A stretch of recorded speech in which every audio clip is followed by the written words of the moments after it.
one, women should always be able to have children. And two, this is the WNBA. And so you can't be in business if you're not in business for the business of women. And let me ask you a now question. they're beginning to see that. Let me ask you a Please question. do.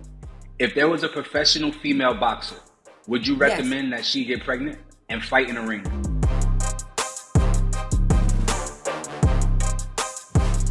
Today's guest is a powerhouse in the world of media and entertainment. She's an award-winning journalist, actress, speaker, and one of the most inspiring voices of our generation. A true cultural force and someone who's no stranger to the fumble. Please welcome back the incredible Jamila Mustafa. What's up, cousin? What's going on, Fumble fam? How you doing? Everything is sturdy. Everything is sturdy. I'm so excited to join you guys. This is the season. I know that you are so busy with a slew of guests and so many topics. So thank you for inviting me to join you. And I'm excited to talk about what's going on. All right. Well, let's talk a little bit about what is happening, what's keeping your attention right now. There's a lot going on in the world of sports. What's something that Jamila Mustafa has her eye on currently? Well, I live here in New York City. I have been here for almost 10 years. Oh, I don't want to say it. But New York is an exciting time between New York Liberty. We still celebrating our championship. You got the Knicks. I'm seeing everybody walk around in their orange and their blue. And so I'm just excited. This will be the first time in over 20 plus years, if this really happens for the Knicks, the energy. And to be honest, as a New Yorker, it's hard right now. Eggs, gas, congestion prices, everything is just hard times in New York right now. So we need a little, as they say, escapism. And I'm looking, the excitement is bringing escapism. And so that's what I'm excited about, Rodney. I'm excited about the New York Knicks in particular, and just the energy in New York as we usher in another spring summer. Do you feel like the Knicks have a legitimate chance to win a championship this year? I'm doing a drastic pause because I know you know the answer to that. Yes, absolutely. Absolutely. It's already done. You better get out the way. The Knicks is going all the way. It's to the point where I'm seeing so many people wearing jerseys and Tim boots right now. And it's summertime. And the Knicks, they're determined. This is their year. Just how the Eagles had their time and Philly was up, New York is up. I'm just going with it. I strongly believe that, and I think that they're ready. I know that you hail from Delaware. Usually people from Delaware, their sports allegiances tie more to the Philadelphia area. So at what point did you adopt the Knicks as your team of choice? Now, I never said that was my team. That's what I'm most excited about. Now, for loyalty, I'm always going with the Sixers and the Eagles. That's where I go with. But right now, that's just in terms of historic. I'm always going to be Team Sixers. I'm always going to be an Eagles fan. But I'm not a hater, and you can't deny destiny. That's my phrase for the Knicks. You can't deny destiny. And like I started, I've been here for almost a decade in my adult life. I've been here in New York. I always claim where I'm from. Everybody knows I love Wilmington, Delaware. I love 302-215. However, it's the New York Knicks time. And that's where my loyalty lies in terms of being strategic for who's going to take the win. I'm on the Knicks side. I got a Tim boot on. It's strategy. That's strategy. I don't have no money on the game now. I don't got no money on the game, but I'm going with the Knicks. So speaking of excitement, the WNBA season is getting ready to kick off here. I know that you were at Paige Becker's draft party. I know that there's kind of been some negativity about the WNBA because a lot of the top players are getting waived, unfortunately. But on the positive side of it, though, who are you most excited, or what team are you most excited to watch this upcoming season? Back to New York. Well, one, I've been supporting. I used to play basketball in high school. Wasn't good. I'm not going to sit up here like, I almost went to the league. But I even got a scholarship offer. It was very small to even go to college. And what I realized even in that level is that you have to be the best of the best. Even at a college level, that's 6 a.m. practices, that's workouts. And so by the time that they push through college and their matriculation and get to the league, it's a big deal. And it's a great time. It's a great time to be a part of the WNBA. With that being said, the New York Liberty, I'm here in New York. I was able to watch them grow year after year going to the WNBA draft. I remember, in 2020, 2023, like where it was like barely people. It was very intimate. It was intimate. That's the best way to use it. It was personal, it was intimate. You could see it growing. You could see just the true love and passion for the game. Now I'm at the draft. Even last year was great with Caitlin and every that one was crazy, but it was a star-studded event. And so within a short amount of time, you're watching how large the WNBA has become. And so I'm excited in totality. Each team, when you look at Indiana, when you look at what Caitlin's doing, if you look at Asia, who's not only killing it, WNBA in terms of partnerships on and off the court, Stewie, I got Brianna's Pumas. I was excited about that deal. And I really think that the New York Liberty could take it. I mean, it's really going to be hard between Vegas. I'm excited about Vegas. I'm excited about Minnesota, and I'm excited about New York Liberty.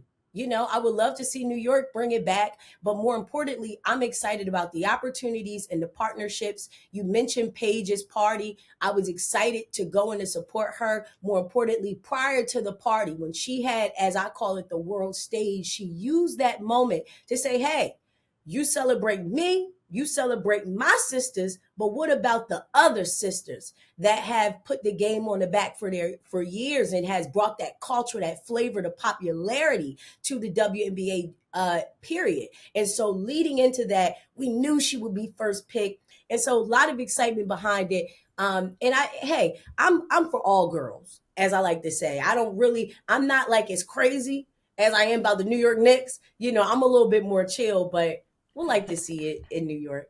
Because I just love the mascot for New York Liberty. They had the best mascot. That mascot, too lit. Ellie too lit. Big L be going crazy. So I think it should be a mascot award, and it will go to Big L. You brought up something interesting when you mentioned Paige Becker's advocacy, right? Like, there's a lot of coverage of the WNBA that pits the women against each other. Excuse me. So you had Caitlin Clark versus Angel Reese. Obviously, a lot of the conversation that stirs around even Asia, winning MVP and whether or not she should be the face of the WNBA, and all of these different conversations we've been having. What are your thoughts on the way that the media covers the WNBA, and do you think it is to the benefit or to the detriment of the league to have storylines that are kind of like curated by the media's intrinsic ability to just be kind of negative? Thank you, Rodney. I love that. It's spot on your observation. And to be honest, as they say, the old school terms, no publicity is bad publicity, and anything worth writing about is worth talking about. And if it's worth talking about, then someone cares. At the end of the day, in order to have a topic, there's always going to be contrasting opinions. There's always going to be alternatives, the what if, as we say in the culture, the woulda, coulda, shoulda. Such and such should have did this. Such and such could have did that. Why didn't they do that? And if this person was in a position, they would have done that. And so for me, in other sports categories, we've seen it happen. And so let's just see where it goes. They're getting attention. Right now it's hot. Let's continue to allow it to grow and let's see where it goes. But in terms of the pitting and all of that, now they're stepping into that world of entertainment. And I really do believe that sports has always, baseball, football, even soccer, all these other hockey even has always been involved in entertainment and people did. But WNBA, we've seen glimpses of them being involved in entertainment. And in 2025, Twitter's popping, podcasts popping, appearances popping. The WNBA is all the way in entertainment, and that's what comes with the territory. Yeah. Is it a bridge too far though when you start asking women about the women that they're dating, right? Because there's a lot of interleague dating. There's people who are married to each other on the same team. If we actually pull the curtain back on some of that and talk about the romantic storylines that exist in the WNBA, do you feel like that's okay? Is that fair game, or should we kind of stay away from the sexual orientation and relationships with the women? We worrying about who coaches is dating. We worrying about who coaches that's dating staff members getting fired. Like we said before, they're now getting into the realm of entertainment where people care. And so at the end of the day, it's still the outlook on women. Take sexuality away. It's a woman versus a man. That's why if a basketball player gets signed and he pop out with 6 women, it's like, dang, how much was that contract? And if a woman gets signed and she comes out with 6 people she's dating, is she okay? She's distracted. We need to get her focused. And so I bring all this back to say is that now People want to know. They are interested. We never have a right to judge who you're dating, but in the culture, we want to know who it is. Who is it? Samaria, you agree with that? How you feel about that? Do You you know, feel like I when a agree. male athlete these days, when they come out, again, we can use Anthony Edwards as an example, right? His Okay. his sex and romantic life has been very public fodder. Do you agree that he hasn't been given any level of scrutiny? I do. We talked about that, Jamila, on this platform quite a few times because I feel like he deserves a little. He needs to get a little pat because you're doing too much. But if that was a woman, like say for instance, if we who am I thinking about? Oh, De'Erica? De'Erica Hamby. And you see how she was treated for having multiple children, even to the point where she's saying, I'm gonna sue the coach because I what did she say? She got released because she got pregnant. Yes. It's a double-edged sword there. Well, that's because when you're pregnant, you No, generally can't Rodney. play basketball. You know that. There's a difference. Yeah, I mean, there's a physical You limitation see that takes place that? when someone is pregnant. That's a fact, though. That's a fact. If we are in the business of making gloves, and you're a glove model, and then you lose your hands temporarily, then like you messing up the business.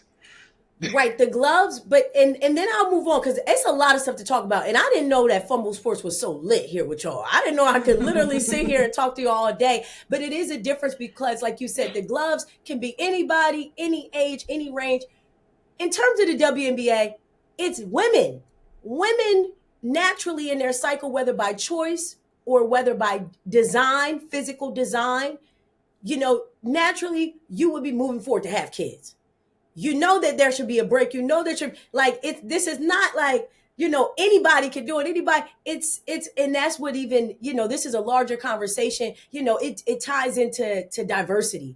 It ties into those things which is being attacked in terms of sports and education. It ties into women rights, which is being attacked in terms of sports and education. Our rights in terms of sports and education. And if you pay attention to the intersection, sports, education, and entertainment, it's all connected and it all affects. And right now, women are fighting for their rights. And I want to our stay Hooper here. sisters, go ahead, Rodney. Thank you. I want to stay here. I want to stay here. Thank you. You're Because trying to we're stay. not No, just right? talking Let's about go. sports. We're talking about business. And if you participate in an activity, because Michael Jordan and other athletes in their contract used to have what's called a love of the game clause, meaning that you have to allow me to play this sport even if it's not generating money for you, if it's on my own accord, right? But there are other incidents of like Jay Will, who was the number 2 overall draft pick by the Chicago Bulls, I believe in 2002, right? He was on a motorcycle and they had a chance to take away his contract because he took a risk and he never got to play NBA basketball again, right? So we are not talking about a woman's right to bear a child. We are talking about what that means for her job and the business. If the business of her life revolves around her physicality and her being able to have a physical performance on a basketball court, and she's incapacitated because of a decision or a choice that she made, unfortunately, I'm not saying whether it's right or wrong. I'm Yes. saying it's worth the conversation. Unfortunately, that puts the business in harm's way. Yes. I'm not talking about morally or legally whether she should be allowed. Of course, have your babies, do your thing. But from a business standpoint, you have now compromised your ability to perform your job. And that's when it gets tricky. And Rodney, when I tell you, you killed that. And I'm going to get personal with y'all because this is family. And Rodney, you are 1,000,000,000% right because you are coming from business, logic, professional, and choice, right? Above all, and they should say, it's my choice, it's not my choice. But 2 things are true that I must say. You kept mentioning the word business, and this is their choice of business. They're not forced to be basketball. So this is their choice of business. But isn't this the business of women? This is their business. No. Sports is what? No, hear me out. No. The WNBA. That's what we're talking about. The WNBA. In the WNBA, the first word is women. So the business is women. It's like if I'm doing a daycare, the business is children. So I have to do what's best interest for what? The children. If the business is students, I have to do what's best interest for what? The students, because that's education. I can't have this. So hear me out. You with me? Allow me to finish. So the first business is the business of women. So when you're doing contracts, when you're doing timeouts, when you're doing all of those stipulations, when you're creating the rules and guidelines, what is the business of women in the WNBA? And for a long time, because they were able to, pivot and say, well, babe, and it's one thing that is not talked about enough. A lot of them had probably sacrificed not having children. A lot of them have probably lost opportunities, it being pulled away, and the power of social media wasn't popular enough for them to be able to make a post and to allow them to say, hey, this is going on and I have to make a choice. And so a lot of women in a lot of other careers have had to make that choice, unfortunately. If you look at statistics, there are more women in high level positions. There are more women that are educated with graduate degrees, and there are more women in the workforce. What if every single woman decided, because I have to support my family, I'm not going to have children? Above all laws, the law of man, there will be no more earth. So this is above everything. Two reasons why. One, women should always be able to have children. And two, this is the WNBA. And so you can't be in business if you're not in business for the business of women. And let me ask you a question. Now they're beginning to see that. Let me ask you a question. Please do. If there was a professional female boxer, would you recommend that she get pregnant and fight in a ring? I wouldn't no, because guess what? For female boxing, in that female boxing contract and how they do those things is those stipulations, which of course is already done for men, because for years they've always known the scale and everything for a man. Right now, that's why we're fighting for equality. Let's not talk about men. You're right. Let me backtrack. Let me backtrack to the boxer. Guess what? My law is the same. Same thing with boxer. There should be something. Clarissa Shields is talking about it right now. She's, I believe, 28 or 29. She's been lately, she baby fever and babies and family. And if you don't, why do you think she keeps talking about that? Because it's about the timing. It could be something in the contract where when you have that time, it's a 9-month, because she has to actively think about that. I bet she's and on top of that, that's why she's thinking about the money she makes. Men don't have to think about that. Men don't have to think about that ever. About you don't know what men have to think about. That's not true. So I do, because they don't. Woman-centric. Let's focus and stay on task and target. But hear me out as to why they don't have to think about that. Not in terms of physicality. They have to physically think about the caring. Like you said, if a man doesn't have to think about if I'm training and somebody accidentally hit my stomach, no, because the wife is posted up relaxing while he's training. If Clarissa Shields, that's what we're saying. We're talking about Clarissa Shields. Mm-hmm. Women, even in the Army, even before, you can work up to your pregnancy, but now it's one of those things, it's a liability. And so naturally, hey, she's the strongest. You can drop that baby, you can come back even stronger. There should be a clause in sports, period, when you're dealing with women, because that is something that they're born with. And on top of that, if you look at any sports contract, there are certain clauses that men are allowed, and it's no problem. But let's come up with the time. You keep bringing up men. Let's because let's not compare men, because we're talking about business. And so, Jamila, I know that you know. Samaria, I know that you know.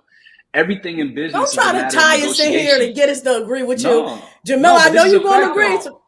No, but business, everything in business is a matter of negotiation. So if I, as a woman, have a desire to be pregnant, I need to get with my agent and have them write into my contract a carve out. Yes, we're saying the same thing, but it should be a law. Yes, that's what we're saying, Rodney. That's fine. But the issue is, why does it even have to get to that point, right? Just because everything is a matter of negotiation. I know, but I'm saying this is the WNBA, Women's National Basketball Association, right? Mm-hmm. So why should it even have to be something that's negotiated? Why, if De'Erica Hamby wants to have a kid, she has to hear from Becky Hammon, like, you got pregnant on purpose. Now I'm finna cut you. Time out. De'Erica Hamby was on a team that was on the precipice of winning a championship, right? And she was an integral part of that team. Hold on, Samaria. She was an integral part of that championship team. And her pregnancy, unfortunately, put her in a position to not be able to participate in the way that the team had envisioned her being able to when they constructed that championship roster. And so they made a business decision to move on to another player who could help them with their ultimate goal of winning a championship. And from my understanding, I do not know all the details, right? And if she was treated and spoken to in an ill way, then I'm never going to say that's okay. All I'm talking about simply is the business impact of that pregnancy. She made a decision to get pregnant, to carry that baby to term. All due respect, do your thing. but we are operating a business here, and your pregnancy unfortunately gets in the way of our goal. So we have to pivot and make a decision to go elsewhere. And I feel like an organization should be allowed to make that decision. I actually think the WNBA as a whole needs to have maybe like a pregnancy players list, like players who enter a season in like a pregnancy, physically unable to perform, like a and it opens up a roster spot, and the team is able to go out and maybe sign one of these I rookies, agree. who've been getting waived. But I just, it's an interesting conversation. You're almost there, Rodney. I'm 90%. You almost brought it home. The only thing I wish that you would have added, because no, Rodney, you really brought it home. I'm not gonna lie. When you did call our names, you were right, and I do agree. 90%. You almost can complete the circle if you include also not only letting them know, hey, these are the people that are either trying to have a baby, because like you said, depending on the relationship style, it may not be, they may have to do other alternatives. So these are the people that are trying to have the baby. These are people that are pregnant. This opens it up. And then also in the contracts, have that clause for the woman. And then guess what? Business is business. And I'm gonna leave you with this last note. Even in college, toward the end of your senior years, some women, they do, end up getting pregnant. When you do want to run for a position in office at certain universities, that's a queen of the school or SGA, at a college level, they do have it in there that if you do take this role in your senior year, you cannot become a parent. I do agree with Rodney. This is business, although it's a university, although you can still be a leader. And there are so many young parents in the world, but it's their choice at their university how they want to move forward. But hey, it is a clause that everyone knows. But also there's a daycare there. There is support system there. And so at the end of the day, the WNBA, it's not something that you're running for. Like, I want to run for this position. This is your career. This is your life. And by the time that you get to the league, that is the final stop. It's nothing higher than when you get to the NFL, the NBA, the WNBA. There should be safety, because the thing after you leave there is to be with your family. So why not use those years creating your family and know that you have protection? And so if you would have added that little thing in there, Rodney, about them getting some sort of protection, I could be with you 100%. But I absolutely agree on the business. And that's the business that we are all in. If you decide to go and start a family and you're going 3 years and now the phone's cold, if Rodney decides, to go on a Rastafarian journey, and no matter what it is, that this is the business. They don't have to choose you. They don't have to. And I completely agree with you on that, Rodney. And so it's a choice that everybody has to make. Rodney gonna use our whole talk on this one. He wouldn't let this go. Because I wanted to ask about Bill Belichick. I guess I still can. We were literally just talking about the balance between entertainment and sports. I think right now the major headline regarding that is Bill Belichick and his girlfriend, Jordan Hudson. What do you make of the way that they just kind of taken the media by storm? And we're not even really talking about like the sports on that. We're really talking about like the entertainment piece. Yes. So, she stepped in. She did her big one. As they know, that's my man. I'm sticking by him, as we say in the culture. And that was the first time we're not talking about this. And, when you talk about 1 decade, 2 decade, 3 decade, 4 decade, the almost the gap is a big gap. It's a generational age gap between their love. I think it is one of those things where, like we talked about before with the WNBA, it doesn't matter who it is, who you're dating. If you are popular, we want to know. I'm interested to see if this will be long term. His wife, they lasted for almost 30 years. Second, his last girlfriend, 17 years. This has been 2 years. It seems like he is sticking by her. He's even telling the fellas in the locker room, she don't know nothing about football. That's my baby. She ain't got nothing to do with this. And so, they even roasted him. I don't know. I don't know. I don't know the dynamics of their relationship. It seems like in 3 letters, they're having fun. This could be fun, or this could be forever, But it's a gap. Cost him his job. Do you think so? He said it has nothing to do, and he has explained it. I've seen reports that they may buy him out come June 1st. Oh, you mean so? So you mean to tell me that somebody's romantic choices can have an impact on their employment? He ain't the only one dating young. Negative press. No, I think it's the negative press surrounding their relationship Like Oh, literally, okay. if you search UNC football, there's no talks about spring practice. There's no talks about recruits. There's no talks about the football program. It's all about Jordan Hudson and Bill Belichick. And I feel like UNC was desperate, but I don't think they were that desperate. I'm gonna let That's you go. all I'm saying. Anyway, I think this was a very spirited conversation. I think we had an amazing time. You I all think let they're us know gonna be your thoughts on together. our. Yeah, we'll see. Y'all let us know your thoughts on our conversations with Jamila. What do you think about our perspective on the WNBA and players getting pregnant, as well as just the overall media coverage of the WNBA? And then also let us know your thoughts about Bill Belichick and Jordan Hudson. Again, we appreciate you, Jamila. Thank you for your time. Thank you guys. Peace, Fumble fam.